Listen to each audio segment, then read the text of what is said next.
Hello, hello, hello. Welcome back to Starting the Day the Right Way, 5 minute devotion. How's everyone doing on January 4th, 2021? So, excuse me.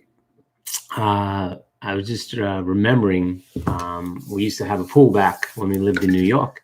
And I remember when we were first trying to get my son to go in, I would obviously stand on the edge and trying to convince him to jump, and he would be like stone, he wouldn't move. He'd be, no, no, no, I'm afraid, I'm afraid, I'm afraid. And I'm like, buddy, you got to trust me. You just really got to trust me. I'm going to catch you. I promise I won't drop you. And it probably took about 2 years before he finally felt comfortable doing it. And obviously, we had the vest on him and all that stuff. And then one day he finally jumped in, and he's like, again, again, again. And then once he started doing that, then he wore me out. So lesson learned, but it obviously led me to this very well-known verse. But I just want to look at it from hopefully maybe a little different perspective that you haven't looked at it before. Maybe you have. So it comes from Matthew 14, verses 22 through 33.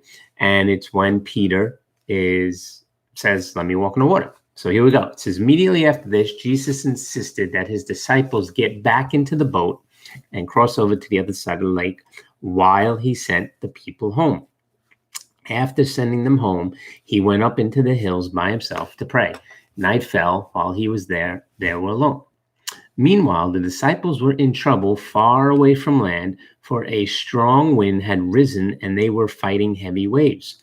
About 3 o'clock in the morning, you got to laugh at what Jesus does, and I do anyway. And I really picture this, and when I read certain verses, God just brings me such crystal clear pictures. At about 3 o'clock in the morning, Jesus came towards them. So here's Jesus, 3 o'clock in the morning. It's dark out. Waves are high and strong. And really, the disciples are scared to death right now, right? So Jesus comes walking to them on the water. And when the disciples saw him walking on the water, they were even more terrified, right? So let alone that the water was giving them problems and they were in fear of drowning.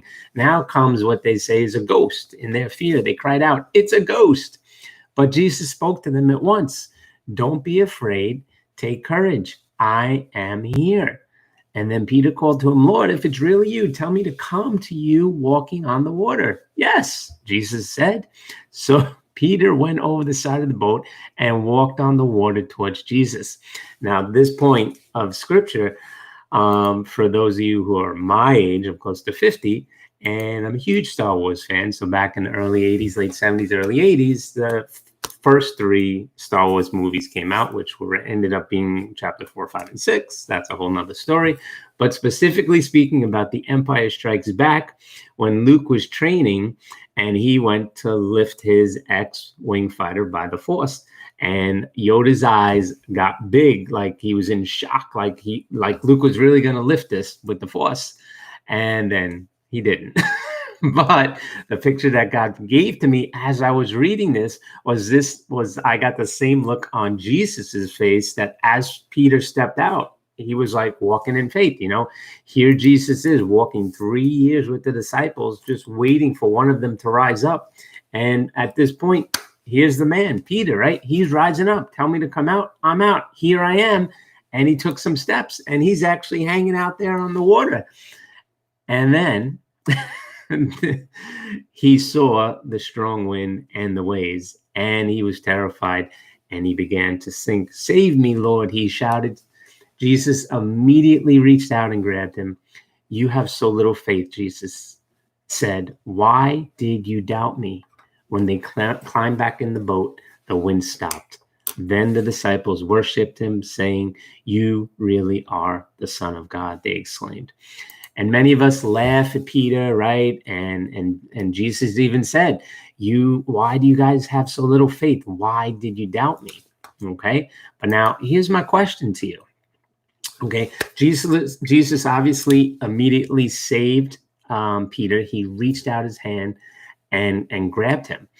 Now, my question is, was he talking to the whole group? Was he talking to the others who didn't get out on the water? Or was he talking to Peter specifically, or was he talking to all 12 of them? I don't know. This is something that you got to pray upon. But I got to pray deeper onto it, because I don't know. I think it could be any one of those three possibilities, right? Because Peter certainly had the faith to step out, and he was the leader, right? And here's my other question to you. Are you a leader? Or are you a follower? Especially in these days, are you standing firm with what you believe? If you're a Christian, are you standing firm in your Christian beliefs across the board? Are you timid and shying away and staying back from just any sort of confrontation, afraid of what's going to happen? Okay, you need to take your stand. You need to be firm in your beliefs, and you have to know that God is there by your side, just as Jesus was immediately there to rescue Peter when he started to sink. All right, I know I've given you a lot to think about. I got to think about this and pray through this. So hopefully it was a blessing. Have a great day. We'll be back tomorrow. Bye.